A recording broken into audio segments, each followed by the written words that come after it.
Patay usa ka lalaki human gipusil sa ilang balay sa Barangay Baganihan sa Davao City. Bangi sa yuta ang usa sa ginalantaw sa kapulisan nga motibo sa pagpusil patay sa biktima. Nakaalerto si Argil Relator. Samad pinusilan sa nagkadaiyang parte sa lawas ang nahiaguman sa 23 anyos nga lalaki kinsa usa matud pa ka barangay utility worker sa Barangay Baganihan, Marilog District sa Davao City.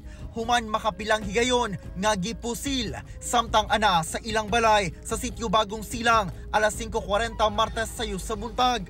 Sumala sa silingan sa pakighinabi sa kapulisan, ana sa tubangan sa ilang balay ang biktima aron mangihi dihang gipusil. And then tamaan na siya, dagan siya sir no padulong sa ilahang nga sala pero gisunod pa gyud siya o gisiguro nga mamatay di siya sir no.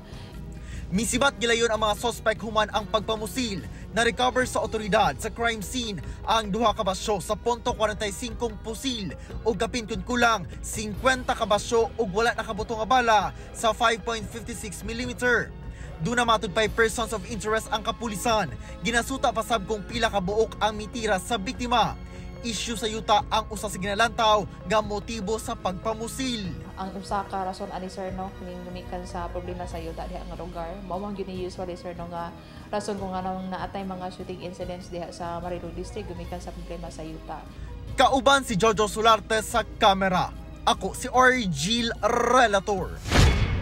1 Mindanao.